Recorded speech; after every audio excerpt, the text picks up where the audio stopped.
বারবার বলেছিলাম এই সরকার দায়িত্ব নেওয়ার পরে যে আপনি একটা রোডম্যাপ দেন, কতদিন আপনি সময় চান, কি কি সংস্কার করতে চান, আপনি সেটা একটা রোডম্যাপ দেন। কিন্তু সেই সময় আমাদের অনেক রাজনৈতিক নেতৃবৃন্দ বলা শুরু করলো যে বিএনপি খালি নির্বাচন চায়, বিএনপি শুধু ক্ষমতায় যেতে চায়। কিন্তু আসলে আমরা দেশের কথা চিন্তা করে বলেছি। কয়েকদিন আগে হাতিকে মেরে ফেলার জন্য গুলি করা হয়েছে, কারা করেছে এটা আজকে পরিষ্কার। সাংবাদিকদের কল্যাণে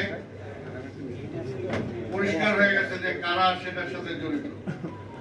এই কথাটা তো আমরা আগেই বলে আসছি যে ফ্যাসিবাদের দোষরদেরকে আপনি দোষণ করে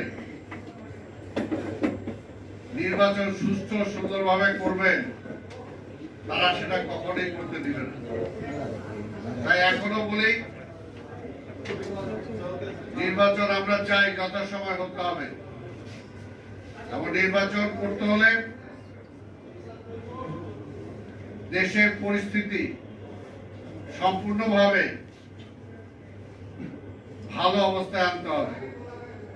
সেটার জন্য যারা আজকে নির্বাচনের কথা বলে, আবার নির্বাচন ঠেকানোর কথাও বলে, আবার ষড়যন্ত্রের কথা বলে, তাহলে এক মুখে দুই কথা বললে হবে না। আপনি সকল রাজনৈতিক দলকে নিয়ে বসেন,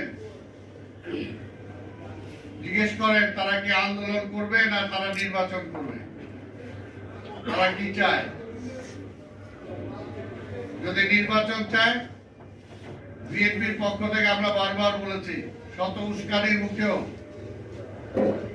বিএনপি শান্তি বজায় রাখার চেষ্টা করেছে। বিএনপি ক্ষমতায় নাই,